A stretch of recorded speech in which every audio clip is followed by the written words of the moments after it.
Let's start illustration 30. Mr. Narayan is the manager of a company in Kolkata since 1st January 2002. The number of employees in the company is 8. देखो ये line कहाँ काम आएगी? Gratuity के time. Gratuity का जब हमने point पढ़ा था तो उसमें ये था कि payment of gratuity act applicable where 10 और मोर एम्प्लॉयज वर्क. अब यहाँ क्वेश्चन में 8 दे दिया, इसका मतलब जब हम ग्रेचुइटी की कैलकुलेशन करेंगे तो उसमें रूल क्या लेंगे? Payment of gratuity act does not apply.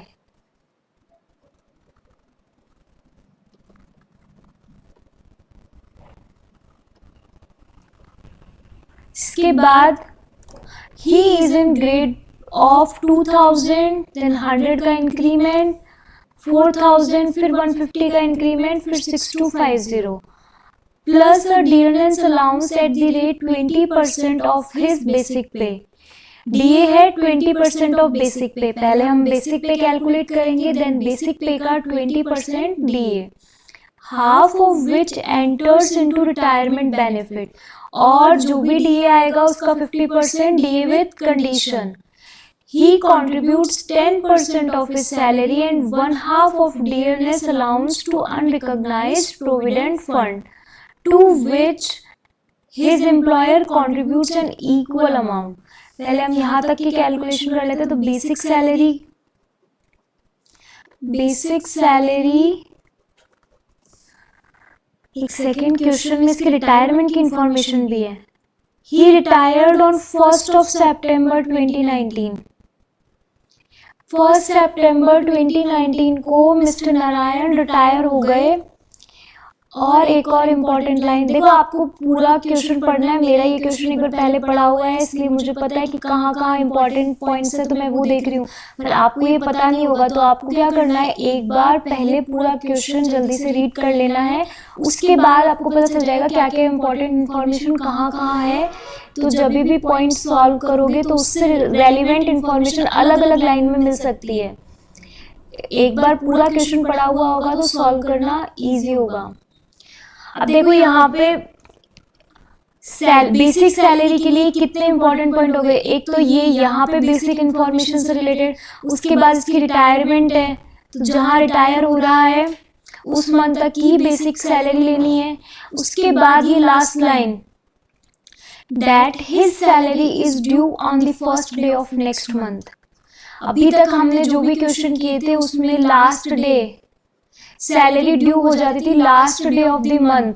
जैसे मार्च की सैलरी है तो मार्च की सैलरी ड्यू हो गई मार्च में, last day of March.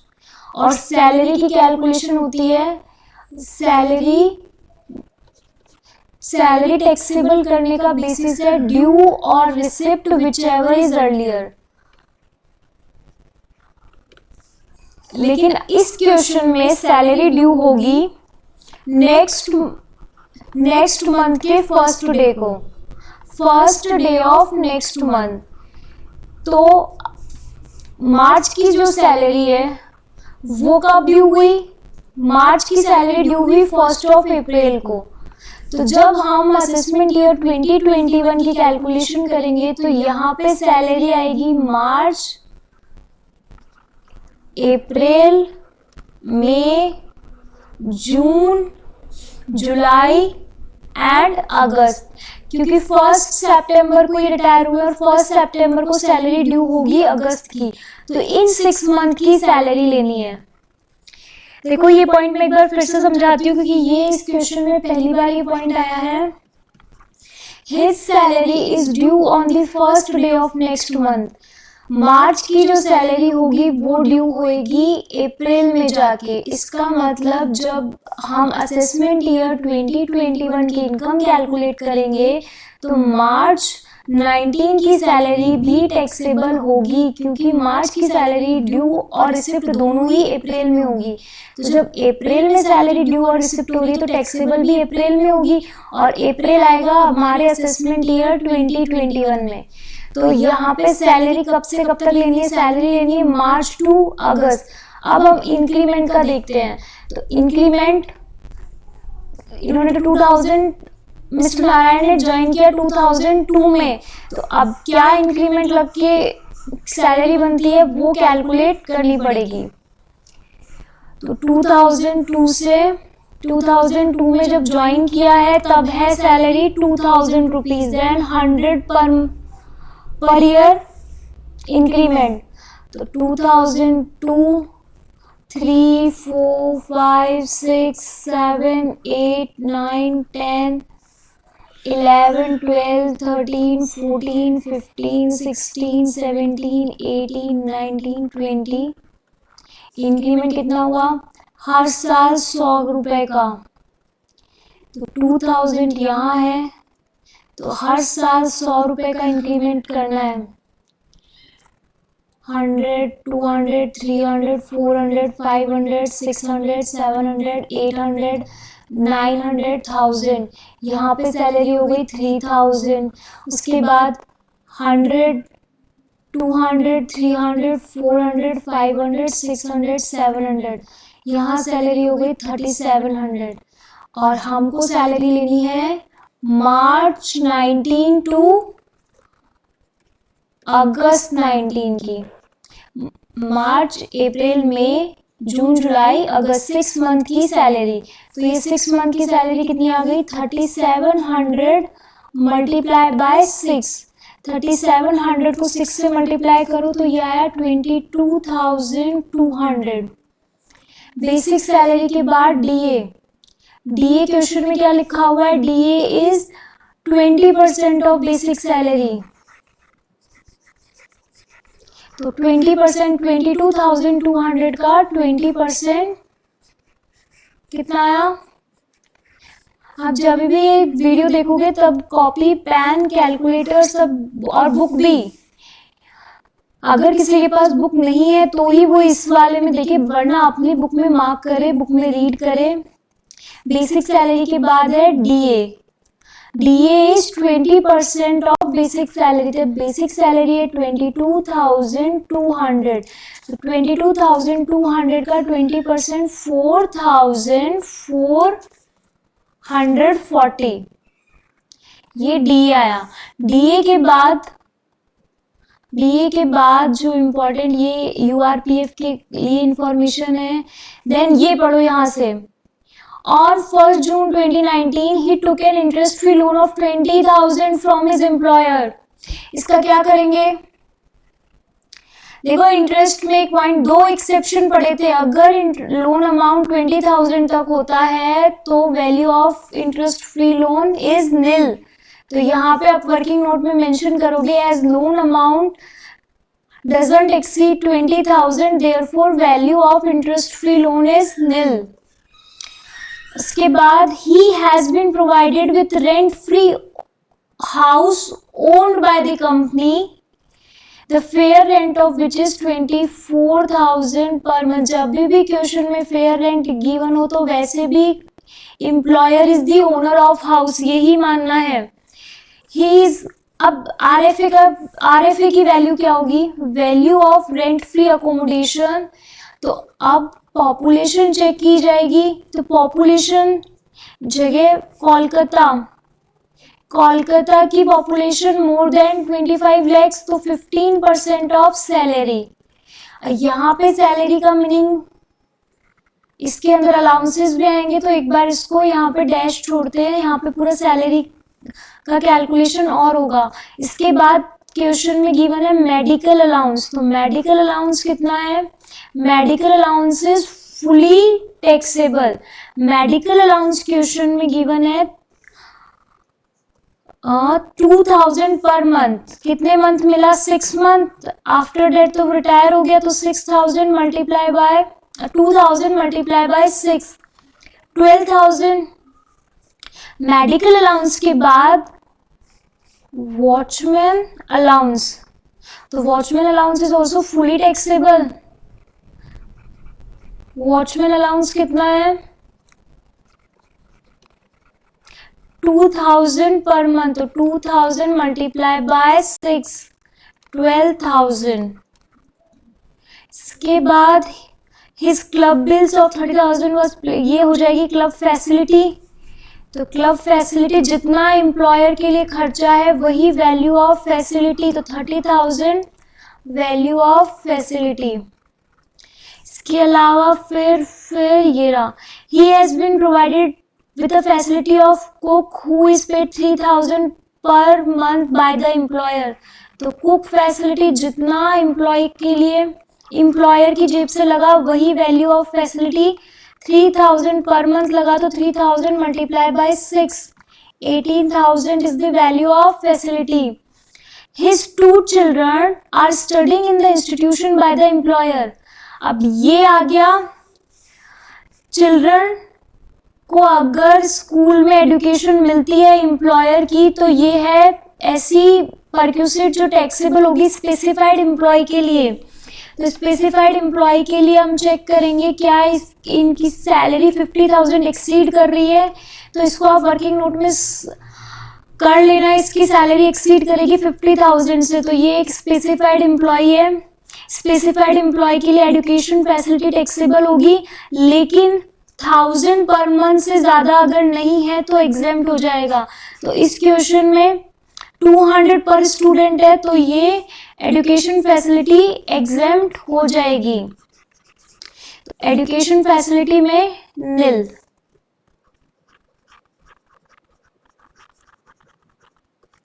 Education facility के बाद रिटायरमेंट की इंफॉर्मेशन दी हुई है। एजुकेशन फैसिलिटी तो ये आ गया नील। अब रिटायरमेंट में earned leave, he received 48,000 for encashment of leave on 1st September 2019 being 12 months leave not availed। अब लीव का कैलकुलेशन करते हैं तो लीव के पॉइंट क्या क्या थे। सबसे पहला पॉइंट अमाउंट रिसीव्ड, इनमें से जो सबसे कम होगा वो एग्जेम्प्ट हो जाएगा। तो अमाउंट रिसीव्ड क्वेश्चन में कितना है, अमाउंट रिसीव्ड इज 48,000। उसके बाद सेकेंड पॉइंट जिसकी हम कैलकुलेशन करेंगे एंड पॉइंट नंबर 3 है 3 लाख, मैक्सिमम कितना एग्जेम्पशन मिलेगी 3 लाख। अब पॉइंट नंबर 2 जिसकी पॉइंट 4 होता है ना इसमें, पॉइंट नंबर 3 की तो मैक्सिमम लिमिट है 3 लाख और पॉइंट 4 में हमने मैक्सिमम लिमिट पढ़ा था जो कि है 3 लाख। अब कैलकुलेशन करनी है पॉइंट नंबर 2 और पॉइंट नंबर 3 की। तो पॉइंट नंबर 2 में लिया जाता है एवरेज सैलरी, करते हैं एवरेज सैलरी ऑफ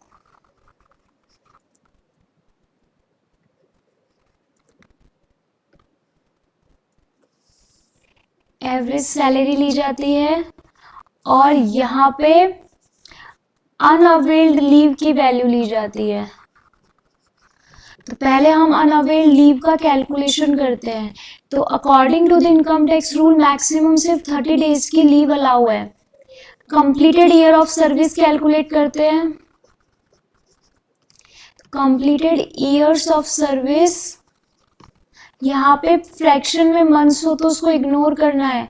ज्वाइन कब की सर्विस, 2002 में, 1 जनवरी 2002 में सर्विस ज्वाइन करी। और रिटायरमेंट कब हुआ, तो रिटायरमेंट हुआ है 1 सितंबर 2019। कितने साल की सर्विस हुई, 17 साल की, और बाकी तो फिर मंथ्स में मंथ्स को इग्नोर करना है। 17 ईयर सर्विस और एक साल में कंपनी कितना अलाउ कर रही है, तो 1 ईयर कंपनी अलाउ कर रही है 44 इनकम टैक्स रूल्स हम कैलकुलेशन के कंपनी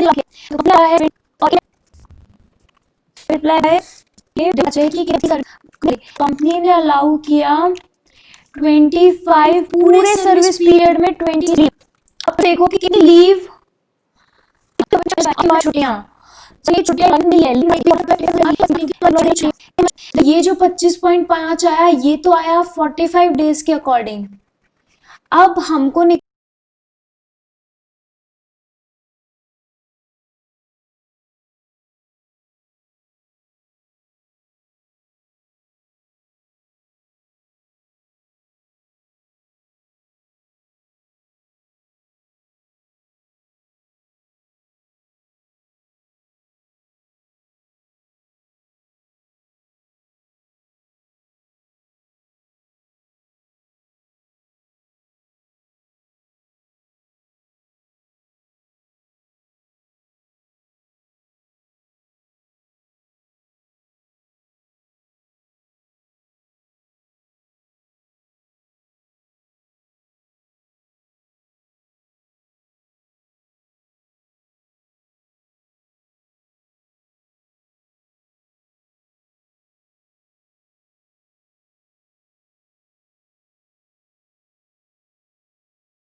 निकालना है 30 डेज के अकॉर्डिंग कितनी छुट्टियां बन रही थी। 30 डेज के अकॉर्डिंग कितनी छुट्टियां बन रही थी, ये कैसे निकालेंगे?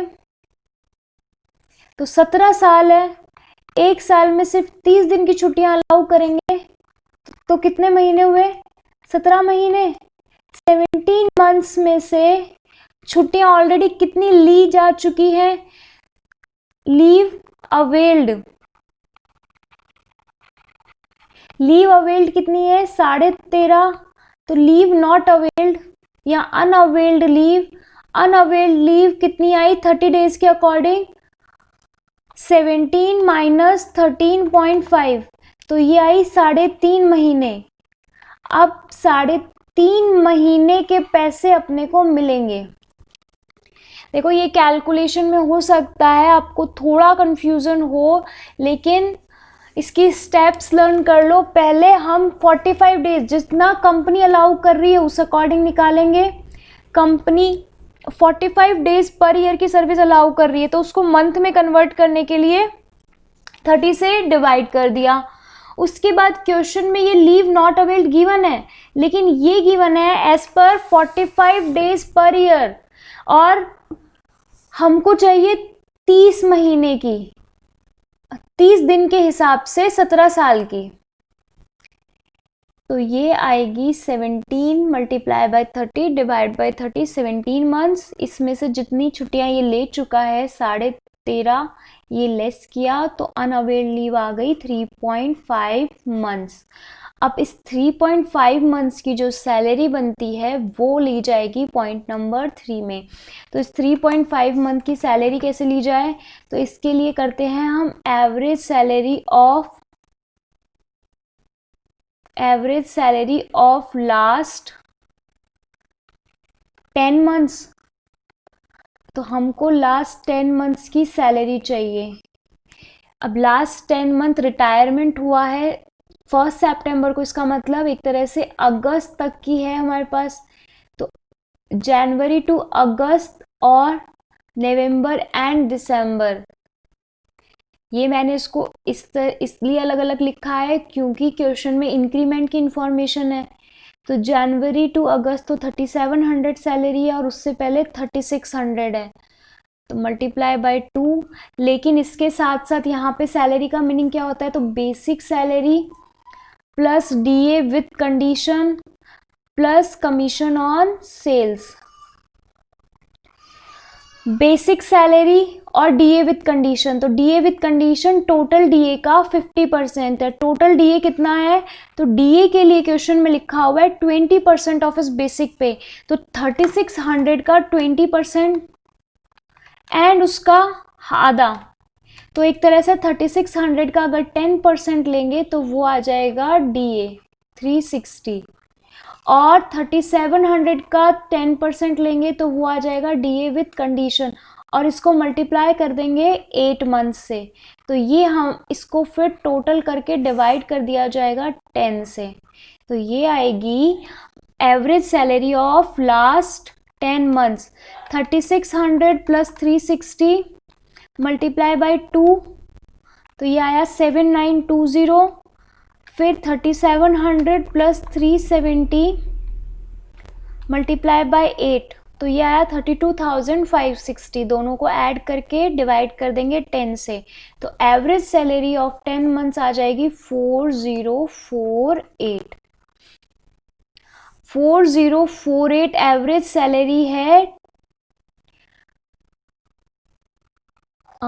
Average salary of last 10 month. अब 4048 को अगर हम 3.5 से मल्टीप्लाई कर देंगे तो अनअवेल्ड लीव की वैल्यू आ जाएगी 4048।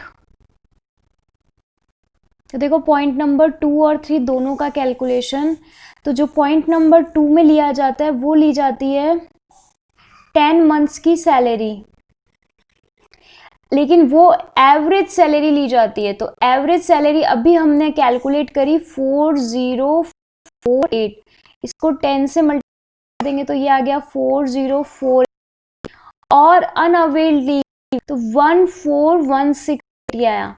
ये कैसे आया? 1418 4048 बाय 3.5, तो ये आ गया 14168।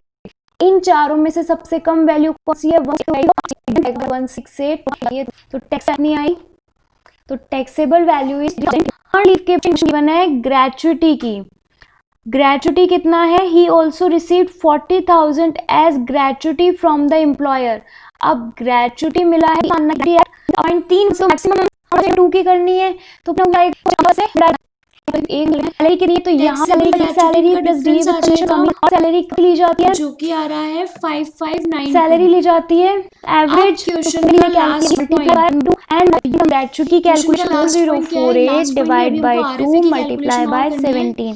क्वेश्चन में यूआरपीएफ की इंफॉर्मेशन गिवन है।